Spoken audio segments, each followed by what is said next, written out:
Yeah. Get high rapper. The man hour. You already know. It's live. It's raw. It's going down. Like this. I'm going around and letting everybody know that they welcome to the show. It's the latest thing you ever seen, you already know. Let me introduce you to your host of the hour. It be Mike and Mike. Yeah, it's the man hour. Got the hottest plays, all the breaking news. Every rumor, every trade, every breaking bruise. Tighten knuckle screws. Yeah, it's going down. Have you saying what the fuck and never watered down? It's going down. I'll be rolling up. And if you buy it or you sell it, then you made the cut. Watch me flip it back. I can double up. I got sriracha for that ass, I'ma burn it up. Gotta check the rules and know that it be fair and foul. Rep blow the whistle, coach throw the towel. We can do this on the field or outside the lines. It's the man hour though, now we going live. What is going on, people? It is the man hour after dark. I am here with my boy, Mike Leblanc. Mike, what's going on, buddy? You're muted, Mike. You're muted. Oh, son of a bitch. Fucking What up? rookie. No, fucking rookie. God damn it. Fucking rookie. What is going on, bud? Man, just, living life. Having fun today? Enjoying your Veterans Day today? Yes, sir. I've enjoyed my Veterans Day today. My ex took me out for a Veterans Day lunch and got a huge ass fucking beer and a couple of shots, and then worked till around 1, 2, and then just kind of hung out the rest of the day. What about you? Yeah. You enjoy your Veterans Day? Man, I was so busy today. I had the day off of work, and I was like, oh, I'm gonna relax and hang out and play some video games with the kids. And man, I ended up going out and getting all sorts of stuff for the podcast and trying to do this and that. And so yeah, I was actually busier today than I am when I work. So don't let people know why we need new equipment for our podcast. We're not gonna let that out. Hey, big news coming, but you're gonna have to wait for that. But at any rate, we are. Look, Veterans Day is something that is near and dear to both of our hearts. It is something that we earned, along with all of our brothers and sisters, especially those who did not come back. And so I just want to extend my deepest appreciation to everybody who has served, especially those who paid the ultimate sacrifice, and to their families too. Because it's not just the service members, but their families endure this as well. Yes, their families deserve a happy Veterans Day too. A lot of people don't realize that when we go overseas and we go do our deployments, that it's just not us on deployment either. It's our families who are on deployment. They might not be in the shit with us, but they're in the shit here. Waking up, for your family members back home, waking up every day am I going to get the news today? Is someone going to come knock on my door today? Is someone going to come deliver me a flag today? So to all the military family out there, hey, happy Veterans Day to you too. And there's one thing I want to say, because I got into a conversation with someone at lunch today. He was an old Marine. And, I thanked him for his service and everything like that. And, he asked me if I was a veteran. I said, yes, sir. And he asked me if I went across the pond. And I said, yes, sir, I did. And we got to talking about that. And then he goes, anybody that hasn't gone across the pond, they're not veterans. They're not real veterans. And I kind of looked at him and I said, sir, with no disrespect, but in my opinion, those men and women are veterans. And he looked at me and he said, well, why do you think that if they didn't fight for our country? I said, well, at the end of the day, even if you don't go across seas and you stayed home, it was either A, we were in peacetime, or B, you were back home supporting us that were over there in the shit. So, and if you weren't supporting us, or if it was in peacetime, whatever the case may be, if you didn't go across the pond, you know what? In my eyes, you are still a veteran because at the end of the day, when you signed up, you signed that check for up to your life, regardless of what went down, what happened. You had the balls to do it that the majority of Americans don't have. You Yeah, signed a check for up to your life. and So happy Veterans Day to you too. I'm one of them veterans that did not go across the pond. I was a part of the 9/11 cleanup, like we talked about yesterday, and you know that type of stuff. But there's also things that are going on back home that takes care of you guys while you're overseas. I mean, you come back and your pay's all messed up. Then you're gonna be upset. But it's the guys that are back here that are dealing with all of that stuff, dealing with all the paperwork, dealing with all the bullshit behind the scenes. We're all the same team. I like to joke around with my brother, best friend. He's Army in the 82nd, and him and I go back and forth all the time. He always says, anytime he sees me, he says, "A few of the proud, the queens." I always tell him Army stands for ain't ready to be Marine yet. We go back and forth and joke around, but at the end of the day, we're all on the same team. We're all fighting the same battles, and so it, You know, it is what it is. So it's unfortunate that guy has that point of yeah. view. I mean, it didn't matter where I was when I was stateside. You got a bunch of us. It doesn't matter if it's Army guys with Marines or Air Force or Navy, hell, even the Coast Guard. You get us all in a room, we're all gonna fuck with each other. Yeah, But the yeah, minute somebody else that is never served, you yeah. start fucking with one of us, you're gonna have all of us to deal with, not just one. Right. Yeah. No. Exactly. And that's the thing. I mean, we are all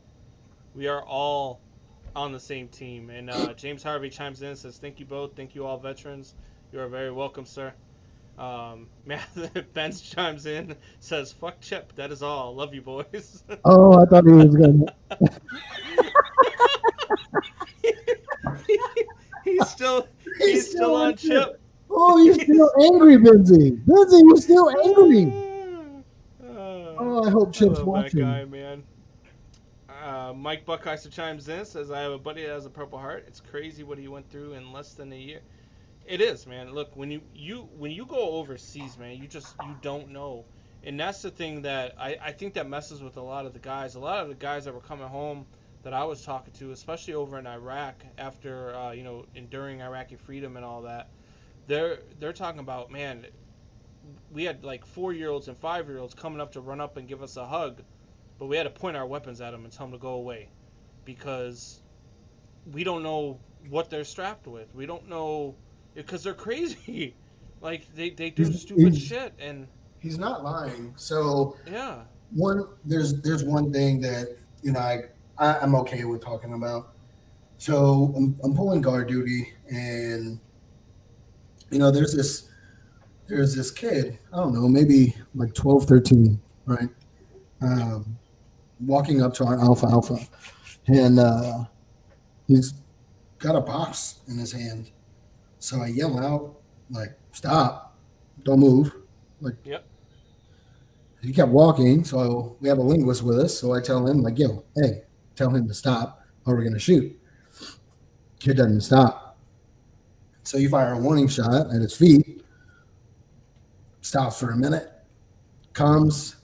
So you have to do what you have to do. Turns out this yeah, kid had like, no, it was like 6 or 7 sticks of like dynamite or whatever the hell they use over there, coming up to our base. You know what I mean? To our, not yeah, our base, but our little RAA. So yeah, yeah, man, it's when he tells you like kids out there, it just you got little fucking 7, 8, 9, 10-year-olds running around the streets with AK-47s, dude. It's like you don't know, yeah, man. and that's the shitty part about when you're over there in Iraq and Afghanistan. Like you don't know who's the enemy over there. Yeah, and that's the thing, man. And that was the thing that got me the most tore up about after 9/11. I was part of the cleanup, and there was a lot of things that we saw there that a lot of people, don't realize or don't remember. A lot of people remember that the towers went down, but there were actually 9 buildings that went down during that whole thing, and the the the things that happened and the things that were done during that time, it was just crazy. But to watch the aftermath after we're getting off of the battlefield on Camp Lejeune on 9/12, where we were told to shoot down anything that flew overhead because we didn't know what was going on. We're coming off the battlefield, we're watching the news, and you're seeing the women, children, and men in the streets of Iraq jumping up and down for joy with weapons in their hands, and it puts it in perspective for you. Is that look, they live a different life over there. Very. Things are crazy, and you do what you got to do. And podcasting tip says, "What's the We're cleanup?" coming off the battlefield. We're watching. Like cleanup in New York. Yeah, so we were a part of the cleaning up. There was a platoon of 10 of us from my platoon that went over to New York at Ground Zero. Was assisting in the cleanup, and there were people from all over the place. I mean, there were volunteers from everywhere that were helping assist in the cleanup and doing everything that they could. So, yeah. But at any rate, let's get to what you guys are all here for. Let's get to some sports, and we've got some good football happening this weekend, man. Lots of good football happening, and some of the games here, like this first one to start with is tomorrow. You got the Colts and the Titans, and that's a big battle over there in the AFC South. It is. That's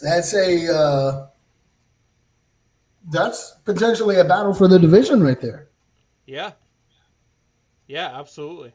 Who do you got? Who do you got? Before we break it down, who do you got? I'm gonna roll with the Titans. I think that the Colts are smoke and mirrors. I'm not a big believer in Phillip Rivers anymore. I know who Phillip Rivers is. I know what he's done throughout his career, but I also know what I've seen from him over the last 2 years. And I feel like the Titans are a better team, and I feel like the Titans are going to take this one. Might be closer than we think. I think that Colts defense is a lot better than I thought it was to begin the year. I'm actually surprised they're in the position that they're at. But I've got the Colts winning this one. The Titans winning this one, something like 20-17. Ooh. I don't know, man. I got the Colts. I think the Colts pull it out late. I think Phillip Rivers has some last-minute heroics and drives down the field and gets them to the 35-yard line and kicks field goal to win the game. Yeah. Look, it would not surprise me if the Colts win this. Thursday night games, man, and I say this all the time, Thursday night games need to go away because they're just so bad. They are, and even when good teams are playing, like the Titans and the Colts, we're going to get teams that are just not that good playing. You know what I mean? Like it's. I feel like Thursday night games would be better off if you took them away, went with Sunday night, and took the Thursday night game and made it a Monday night doubleheader. I don't know if I like Monday night doubleheaders. I love Monday night doubleheaders. Yeah, absolutely. 2 games on a Monday night, absolutely. Buckheiser chimes in and says, "Damn it, Mike, mute your computer." Well, I don't know what the hell he's talking about. You need to go somewhere, Buck. Okay, go sit down. Go sit down. Why you gotta keep doing our boy like that, man? Cause he's calling me out and shit. And I hate to I hate to laugh at it too, but I can't help it. Oh man. All right, so you got the Colts. You know we love you. James Harvey says the Raiders. You know, and that's not a bad pick. I mean, the Raiders have kind of surprised some people this season. Yeah. Let's be honest. I honestly thought the Raiders were going to be shit this season. Yeah. I didn't think they were going to be crap. I had them at 8-8, I think, somewhere in that ballpark. But Shouldn't they be better than what they are though? The Raiders. I mean, I think so. I mean, I think John Gruden is. I think John Gruden is done as a coach. Honestly, Yeah. I don't know about as a coach. I just think he took on too much when the Raiders hired him. Just too much, he's not just being a head coach. He's being a head coach. He's being a GM. He's doing, and I just don't think that that's what he is. I liked him in the booth. I loved him in the Monday Night booth. But yeah, I think the Raiders gave too much up for him, and gave him too much, whatever. Whether it's responsibility, whether it's he can make the calls on what plays to run, but can't make the calls on what players to bring in to run those plays. Whatever the case is, I just feel like it's just it's a bad fit right now. I mean, I don't know, man. They're right in the middle of. They're in the thick of things. They're 5-3, so it's not like, it's not like they're doing horrible. I mean, there's a lot of 5-3 teams. Well, let's see. Yeah. The Colts are 5-3. The Browns are 5-3. Arizona's 5-3. The Rams or the Chart? No, the Rams. The Rams are 5-3. Chicago's 5-4. I mean, they're in the thick of things. You know what I mean? Like, Yeah.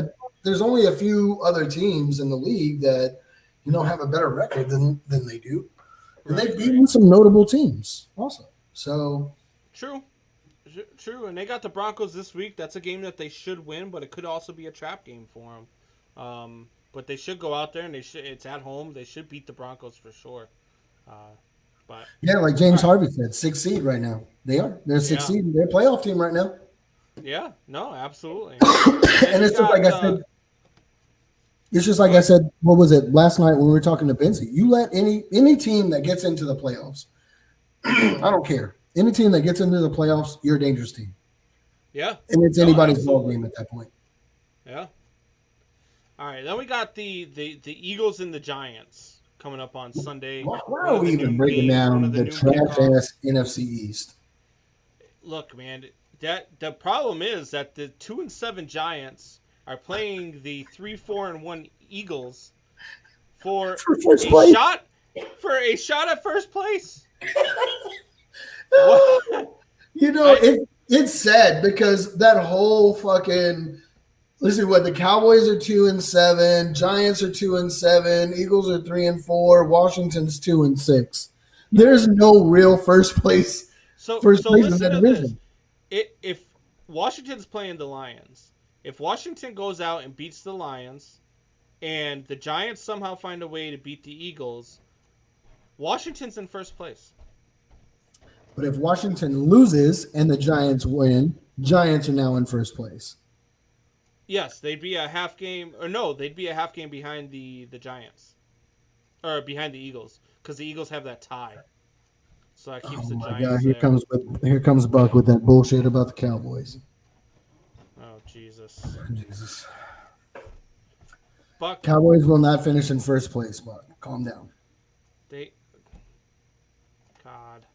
Podcast Tips chimes in and says Giants win that game. I don't know if the Giants win that game.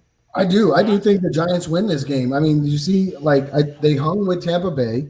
Who they play last week?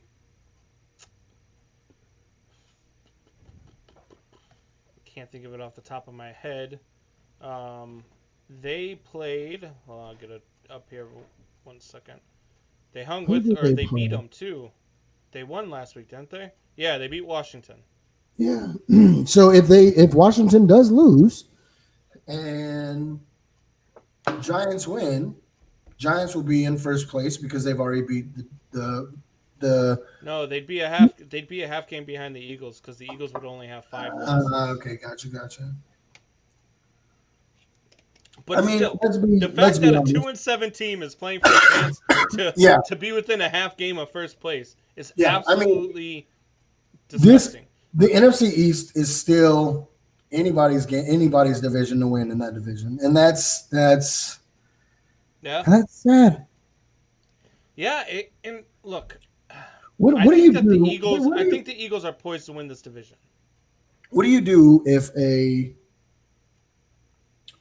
6-10 team wins the division in the NFC East and goes through and makes it to the Super Bowl and wins?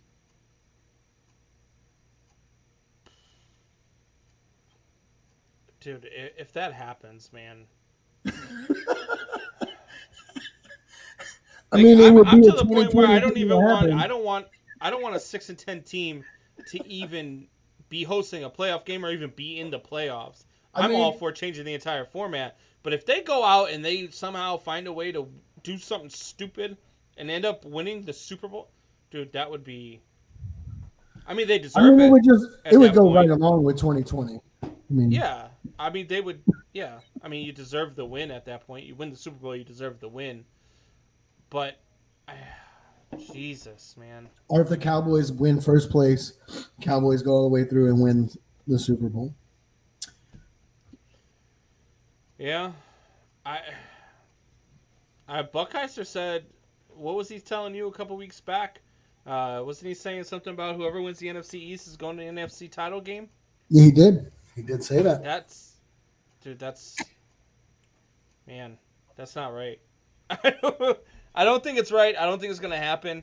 All of these teams are bad. I think the Eagles are probably the best of the group right now. They're playing the best of the group right now. I think Carson Wentz is finally starting to play like at least some form of what we thought Carson Wentz was. But man, that's a tough game to pick, man. It could go either way. I've got the Giants winning this game. I've got the Giants winning 21-17. And I'm gonna go the Eagles the same way, 21-17. I'm gonna go Eagles, and they find a way to pull this one out. Just because, man, of course, I love chaos in sports. So I mean, if it they would be lose, man, chaotic, it's going and to that's be. why that's why I'm kind of rooting for an NFC East team to go into the playoffs and fuck some shit up and go all the way, because it just go right along with Yeah. 2020 with everything. I think your boy Buckeyes are trying to save face here. NFC East will get beat by 20 in the playoffs. Buck, that's not what you said, though. Buck, what are you talking about? All the crap that comes out of your mouth, and you're afraid to just roll with it now? Damn. Come on, Buck. Don't go back on your word now. Damn, Buck. you you can't Stop. go back on your word. Stop doing that to him, man. James Harvey says Eagles D is gonna win it. No, man. No. No. I think that I don't think we see Carson Wentz play like we normally do. I think Yeah. I mean, let's be honest. This is a division game, right? We all know, regardless of what you are. Oh my God, Buck. Everybody knows everybody in their division, and they play them really well. I think the Giants win this game. Man. All right. I mean, James Harvey says I need fantasy points. So he must have the Eagles Carson defense. Wentz. Yeah. Well, I think Carson Wentz. So Carson Wentz so far this season has not been playing Carson Wentz. So he's throwing interceptions at a very high rate, and that's not what Carson Wentz does. Carson Wentz will fumble the ball a lot. That's who Carson Wentz has been his whole career. But he's never been a guy that throws a lot of interceptions, and that's where it's been crazy to watch him this year. Is that he's trying to do things that he normally doesn't do. He's trying to fit balls into windows that he knows he just can't fit them into, and he's still trying it. And that, in years past, he would have passed it up, and he would have either tucked it and ran, or thrown the ball away. And this year, he's just for some reason trying to make something happen. So I don't know. I guess we'll see. I got the Eagles though. Opposite of you, I got them winning this one, 21-17. Then we got an NFC South battle. Tampa Bay and Carolina, Buccaneers and the Panthers. Another noon kickoff. This is another tough one, man, because Carolina's got CMC back. They're better than people thought that they were going to be, even though they are still 3-6. I'm going to take Carolina in the upset on this one. I think Tampa Bay is coming off of that loss to New Orleans, and I keep preaching Tampa Bay and saying how good they are and that Brady's not falling off a cliff. But the fact that this game's in Carolina, Tampa Bay is coming off that loss. Christian McCaffrey's getting his legs back. Yeah, I just think all the signs are pointing towards Carolina in this game. So I'm going to pick Carolina 36-33. I'm going to pick Carolina in a huge upset, Ooh. 31-14. Wow. You think the offensive struggles continue for Tampa Bay then? I do. It's because, like I said last night, I think that Saints defense really kind of exposed Tom Brady during that game. Yes, I do think Tom Brady did have an off game. I mean, would he throw like 3 picks that game? Yeah. But I do think the reason why he threw those picks is because the defense, the scheme that they were running against Tom Brady was, hey, we're going to pick up that 5 and 10 yards that he constantly throws. I mean, I know Brady can put it down the field, but not like he used to constantly throughout the whole game. You're going to get, 4 or 5 deep balls from Brady, and that's about it. And he's gonna start throwing those intermediate passes, and they covered those really well. Yep. I mean, if you look, Lattimore completely shut down Mike Evans. He was targeted, I think, 8 or 9 times and had 0 catches. Completely shut him down. You suck, Buck. You suck. Brady does not suck. So I think Carolina really studies that game film from the Saints, and you got to remember they're all in the same division too, right? So, yeah, but CMC too. CMC does have the shoulder thing, so that could possibly put.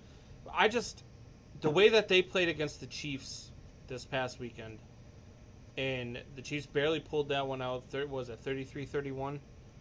Yeah, it was close. Yeah, and I think so. The Panthers are playing better. I think that they're going to. Yeah, I think it's going to be closer than you do, though. That's why I think it's another blowout for Tom Brady's offense, because Tom Brady and them cannot score at will like the Chiefs can. Chiefs can score at will. Let's be honest. Yeah. Tom Brady is not Patty Mahomes. Right. He does not have a Tyreek Hill. And Eclair is running like a monster this season. Yep. So, and Carolina went toe-to-toe with him. Yeah. So, I think they're also one of those teams that will play down to its competition and only score as many points as they need to score, too, though. True. You know what I mean? I don't know about that. Oh, they've been that team all year. They absolutely only score as many points as they need to score, and that's why they got in trouble with the Raiders. Is because they play down to their competition. That's who the Chiefs. The Chiefs do. I mean, they absolutely do. The Chiefs, if they wanted to, could score 60 points every week. Yeah. No, I agree. Here comes Buck Dick riding on KC.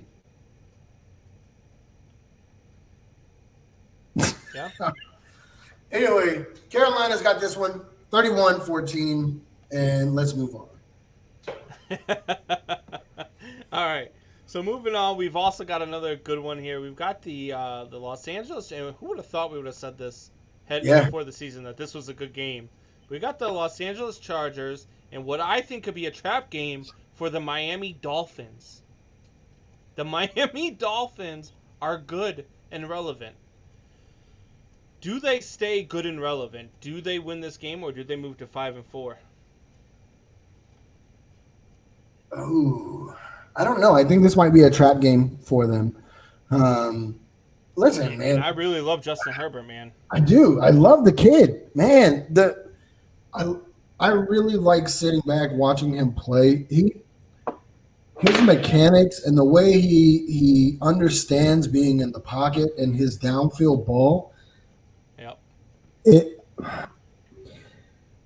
dare I say, he is Peyton Manning ish. The way he commands the field. Yep. And it's I think the Chargers win this game. I think Tua is too high on his last win against Arizona, and they go in and they shit the bed. Oof. I. This is a tough one because I really like what the Dolphins are doing, and I like Tua, and I think that system's going to work down there. But I really like what Justin Herbert's doing so far, and I just I think that I think that Justin Herbert and Los Angeles find a way to beat the Dolphins this week. I do. It's not because the Dolphins shit the bed. It's just because the Chargers are that team that can beat you if you ain't ready for them. Yeah. And I can see a case where Justin Herbert goes out and throws for 350 yards and 3 touchdowns. Well, I mean, yeah. So I think yeah. Herbert, yeah, dude, man, I think Herbert is gonna carve up that defense. Yeah, I agree, and that's why I think the Chargers. I'll take this one. Chargers 27-23. I see it being a little lower. I've got it 21-14. I mean, he's got Justin Herbert, like week 9, 320 yards, 2 touchdowns, 105.9 passer rating. Yeah. Yeah. I mean, the kid is good, man. That is, you're talking about like elite status stats right there. You know what I mean? Yeah. Yeah. We'll see. That kid he's doing something special, and he's doing something special in a spot where nobody's going to notice because of where he plays right now. The Los Angeles Chargers just aren't relevant right now, and so I feel like he's flying under the radar. A lot of people aren't seeing him, and he's going to come out. This kid's going to be special for a long time. What's gonna hurt the Dolphins is they are ranked 25th right now in rush defense. Yeah. And who is the Chargers running back? Remind me again. Damn it. What names? Hold on, I'll get it. Son of a bitch. Why can't I think of his Chargers name? running back is. Yeah, I agree with Justin podcasting. Jackson. Yeah, Justin Jackson. I think Jackson's going to have a big day. I mean, he's going up against one of the worst rushing defenses in the league. Yeah. And that's going to open up the passing game for Herbert, and it's going to be I think it's going to be an ugly day for the Dolphins defense. Yeah. I think it hurt them a lot that Eckler went on the IR. Yeah. Because Eckler's a very versatile back, and he would have helped that team a lot. I think that they would have pulled out. They haven't lost any game since Justin Herbert took over by more than 1 score. Yeah, and Eckler could have put him over. That's impressive, man. Yeah. So, and with the schedule that they've played, I mean, they've played the Saints, they've played the Chiefs, they've played the Bucks. I mean, he has run a gauntlet and has not lost any game by more than 1 score. So he's really doing something special there, and I definitely think that they're going to beat the Dolphins this week. Unfortunately for Dolphins fans, but we'll see. Another good game we got is the Buffalo Bills and the Arizona Cardinals. No, everybody knew Buffalo was going to be good, but I'm not so sure very many people were. I know I wasn't sold on the Cardinals before the season started. I had Buffalo winning their division, but This one's in Arizona. Arizona's coming off that loss to Miami. Buffalo's playing well. That defense is starting to get back to form. That being said, I think that the Arizona Cardinals are going to win this one. I think that the Arizona Cardinals and Kyler Murray are going to find a way. This is going to be a low-scoring game, though. I think that they're going to find a way, and they're going to end up winning something like 20-17, 20-16. I'm torn on this game because Buffalo goes into Arizona riding high on that win against. I don't know, man. I really think. I don't know, man. I'm torn on this game. Because Arizona is going to they're going to have a fucking chip on their shoulder for losing to the Dolphins, right? They feel like they just got embarrassed, especially Kyler Murray. When you watch, you could just see it in his face on the post-game interview. It was just. But the Bills are great in Buffalo, and outside of Buffalo, they're a different team. They are. So it's just that look of disgust on Kyler Murray's face just told me everything I needed to know about their next game. Like, no, we coming out here with a purpose next game. I think the Cardinals win this game. I don't think it's as close as what you have it.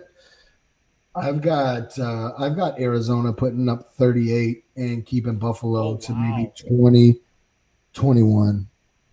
I think Arizona comes out with a point to prove against a 7-2 Buffalo team who is top dog. You think that defense is good enough?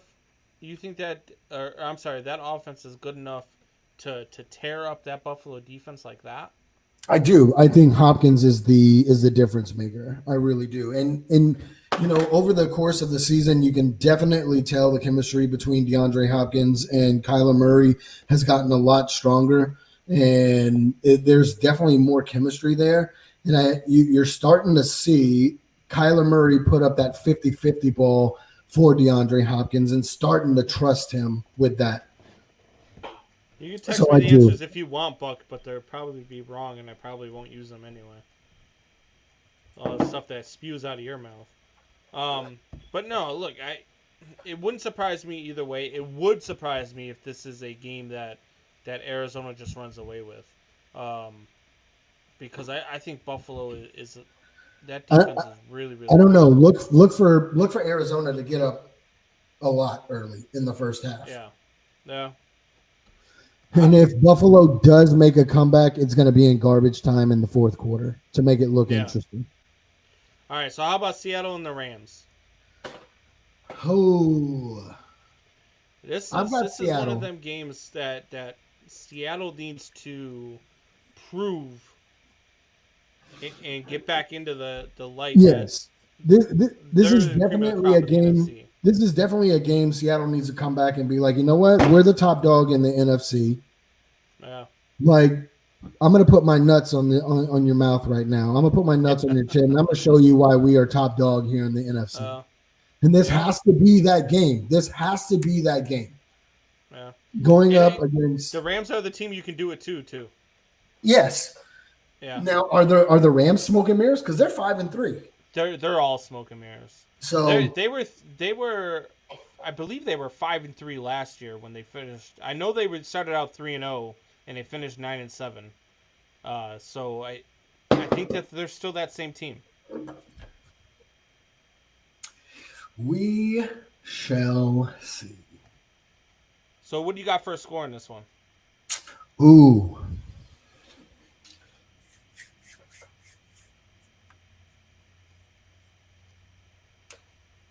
I'm going Seattle. See, I'm going like how you did with the last one. I'm going Seattle something like 38-20.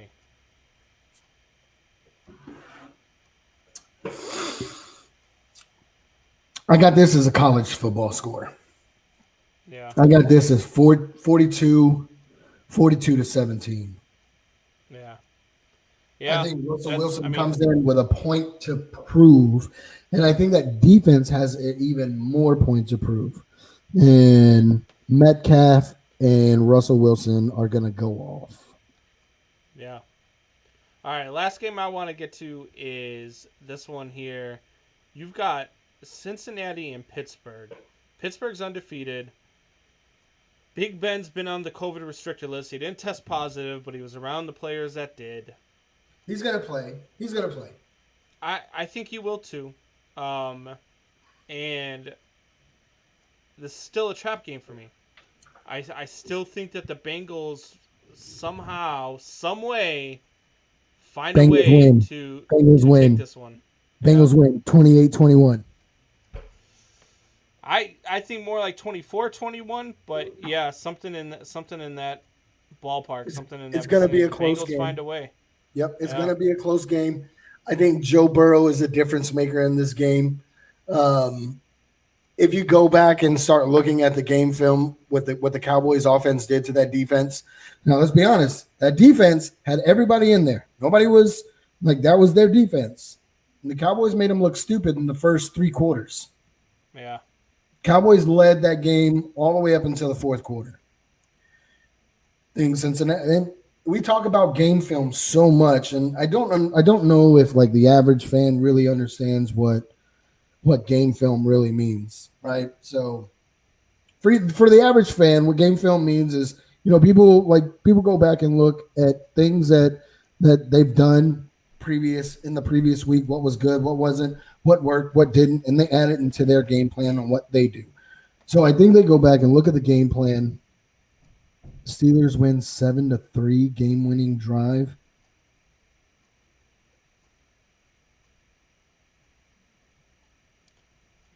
What the fuck was it? Are you meaning like 7 points to 3 points, Buck? Like final score 7-3? Yikes! That might be the worst game of the year. Anyway, so I think the Cowboys kind of showed what you can do and what you can burn that defense, that Pittsburgh defense on, and I think Joe Burrow is going to be the difference maker in this game. And now Buck's got me off track at 7-3. But 7-3. I don't know what game would be 7 to like. I mean, that means with a game-winning drive, that means they're down 3-0. The whole game. And that's what he says. Final score is 7-3. So you're talking about the whole game. And kickers missed 5 field goals. I mean, I can see them missing field goals. The Steelers kicker did miss like 3 or 4 field goals against the Cowboys, but I don't think Cincinnati leads the whole game at 3. Yeah, if Cincinnati only scores 3 points the entire game, then they're going to lose something like 31-3. Yeah, that's not. That defense isn't that good. No, they're not holding the Steelers down the entire game. No. I don't know. That's Buck's crazy pick of the week. Yeah. All right. So there's a game that I really want to talk about. This is my game of the week. This is my everybody must watch game of the week. San Francisco against New Orleans. New Orleans came out and just smashed Tampa Bay. Tampa Bay is supposed to be Super Bowl bound, all this, right? So they're going against the San Francisco defense who over the past couple weeks have started to get pieces back to that defense. I want to see Drew Brees, how he reacts to this defense, that front seven of San Francisco. I don't think that Tampa Bay front 7 depleted. No, they're starting to get all those pieces back. I still have the Saints winning this game, but I think it's going to be a nail biter, and it's going to come down to the last drive. Whoever has the ball last wins this game. I think Drew Brees drives him down to the field to in between the 30 to 25 and spikes it with 2 seconds left, and Saints kick a game-winning field goal. No, Mike front seven is Buckheiser says front seven all. is on IR. They got one No, back. Bosa will no. be Yeah, out Bosa till will be out next. the next 5 seasons. No, he'll be out till week 5 of next season. Oh my god. I mean, he's not wrong. Bosa is the engine to that defense. I get But that, but I, that defense has been playing well. They're not four. I mean, they're 4-5, but I don't think that's because of their defense. It's because of their offensive trouble. I think it's the Saints win this one 34-17. Ooh, I don't know. I think this is a close game. I think this is going to be the game that everybody expects New Orleans to come out and do the same thing that they did to Tampa Bay, and they're not. It's going to come down to the very end. And like I said, this could come down to whoever has the ball last. It could come down to the 49ers having the ball last and San Francisco kicks a field goal to win the game. Jamison Joseph Jackson, who I would say is probably a Niners fan, judging by his He's profile a huge Niners fan. he expects San Francisco loses out and drafts their new franchise quarterback. Is that what you expect, or is that what you want to have happen, Jameson, as a Pats fan or as a 49ers fan? Look, there's a lot of teams ahead of you. You can still get and that's what I'm saying. I've been saying as a Bears fan. People are like, oh, you want them to lose because they're not going to win the Super Bowl. They're not a contender. You can still get your franchise quarterback in this draft late in the first round or even in the middle of the second round. Yeah, this is going to be a rich draft. Yeah, I mean, there's a lot of really good quarterbacks coming out. There's a lot of quarterbacks that people don't really look at right now. Like, that could be a franchise quarterback. You got that kid out of, where's he at? The Bisons there. BYU? I can't think of his name. No. I can't think of his name right now. He's doing really well. Ian Book out of Notre Dame is going to be a very solid NFL quarterback. You've got the kid from Kyle Trask from Florida is going to be a very solid quarterback. And those are guys that you're going to be able to get outside of the first round. Kellen Mond is another one. You got Fields, Trevor Lawrence. I mean, you even have like all the way to Sam Ehlinger. I think Sam Ehlinger is going to be a good NFL quarterback. This is going to be a rich quarterback draft. Not only a rich quarterback draft, this is just going to be a rich player draft, including offensive linemen, defensive linemen, linebackers, wide receivers. I don't think it's going to be too big on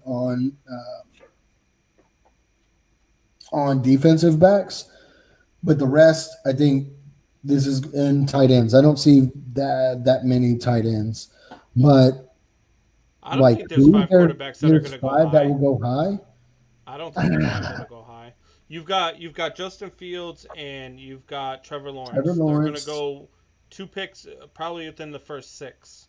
But there's not a whole lot. There's maybe 5 teams right now looking for a franchise quarterback.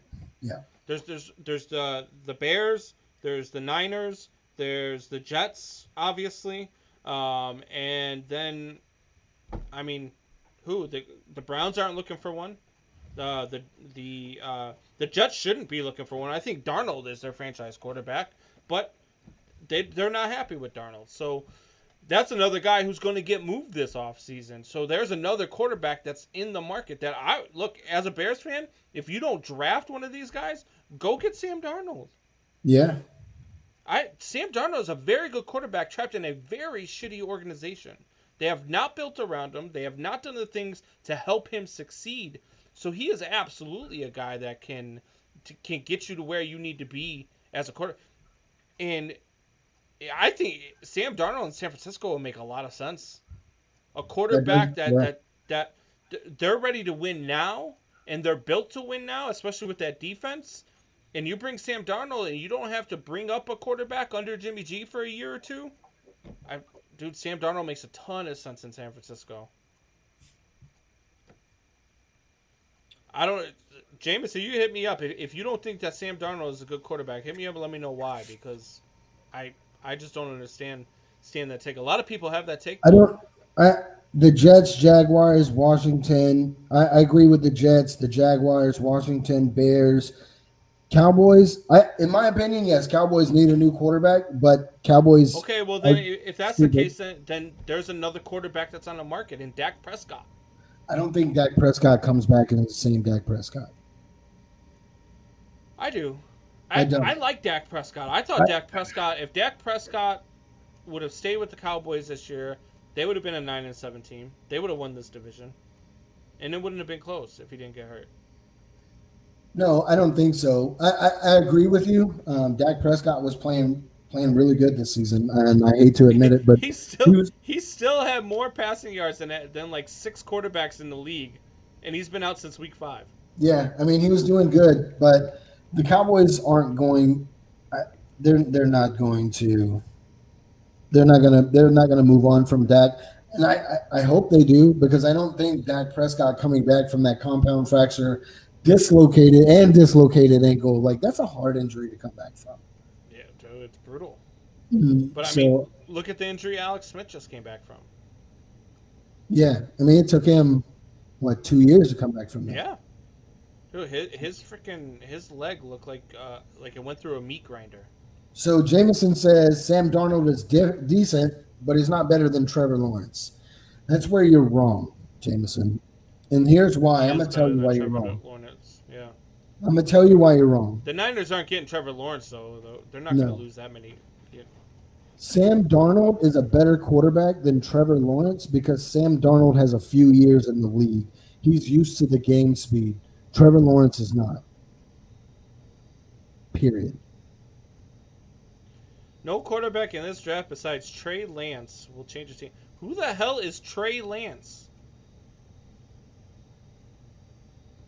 Who is Trey Lance? Who the fuck is Trey Lance, Buck?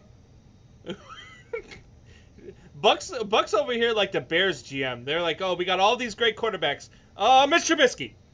Who the hell is Trey Lance? Maybe Oh, my God. maybe he's giving Trevor Lawrence a nickname. Trey Lance is the quarterback of the future. You I can't gotta even look this spell up. Lance right. Who the hell is He's stutter typing. Trey? North Dakota State quarterback. Oh, from the Bisons you were just talking about. Oh, Yeah, yes. Trey. Trey Lance is going to be a good quarterback. He's not going to be. He's not better than. Well, they're saying I'm looking at it right now. ESPN's saying he's the 3rd best quarterback in the draft. I don't think he's better than Trevor Lawrence. I think You Trevor were a Lawrence. hoe, Buck. I think I think Trevor Lawrence is a. I can't put those comments up. Well, I can, I guess. I think Trevor Lawrence is a bust. Do you? I don't think. Yeah, I do. And I know. And I said this to the boys from Twist. I said this to Reeves and Benz, and they like lost their shit. Benz didn't even want to do the rest of the show. He just kind of like ran through his picks and shit. And he was like, I threw him for a loop when I said that. Because he says that if you were going to build a prototype franchise quarterback, you would build Trevor Lawrence. And I came back with, no, you would build Patrick Mahomes. But he's high on Trevor. I don't think Trevor's going to be... I think it's going to be a bust. I just do. You don't agree? I don't think Trevor Lawrence is going to be a bust. No, I don't. I do. I just don't think his game translates. I think he's got a great college game. I just don't think it translates to the NFL. Oh, man, he sits in that pocket beautifully, man. Also, Because we don't know how to lose. Who's drafting him? The Jets? I mean, if he goes to the Jets, I mean, the Jets are the new Browns when it comes to quarterbacks. I mean, anybody goes to the Jets, I mean, you're kind of fucked because Gase needs to get the hell out of. Yeah, Gates is probably gone at the end of the year anyway. I don't know. He was supposed to be gone at the beginning of this year too. Jameson says he should refuse to play for the Jets. I agree. I would. I I'd agree. be like, I'm gonna say this season out. Pulling Eli Manning. Be like, if you draft me, I won't play. I'll hold out. I don't know. I'm not a big believer in Trevor Lawrence. I watched his game in college, and I feel like it's one of those quarterbacks who is really good in college, like a USC type quarterback who is really good in college, and they expect to be really, really good in the pros, and then it just doesn't translate. Like a Mark Sanchez, like a who else came out of USC that just never materialized. I think that I feel like the same thing is Trevor Lawrence. I don't know, man. If the Jets go 0-16, does Trevor Lawrence go back to Clemson? You can't go back. Yeah, he can. He's got 1 year left. Oh, so no. Once you declare for the draft, I don't think you can go back. Right, but he's a junior. So, well, yeah, but that's what I'm saying. If the Jets end up with the number 1 pick, he hasn't declared for the draft yet. Oh, true. Yeah, maybe. That's a good question. Buck says he goes back for his senior year, gets hurt, never gets drafted, and he's working out Walmart in D.C. Get the fuck out of here, Walmart. Oh, my God. All right, guys. That is all the time that we have for now. We are going to get the hell out of here. LeBlanc, we've got one more show left without Michael Buckheister. We've got one more show left without all that nonsense that he is about to come at us with. Monday is going to be insane. He's coming with some nonsense. He's going to be coming with some bullshit. I'm sure he's got just retarded thoughts. Make sure you guys join us on Monday, though, because not only is Buck back, but we've got some huge news that we will be letting you guys in on Monday when Buck gets back. So, Buck. Man. But, yes, Jameson, yes. Buck's got wild thoughts. Look at Buck. All right. All right. LeBlanc, you got anything you want to say to the people before we get out of here? Man, happy Veterans Day to all you vets out there. We love you. We appreciate you. Thank you for your service. Thank you for your sacrifice. We love you. Cheers, fuckers. Hoorah.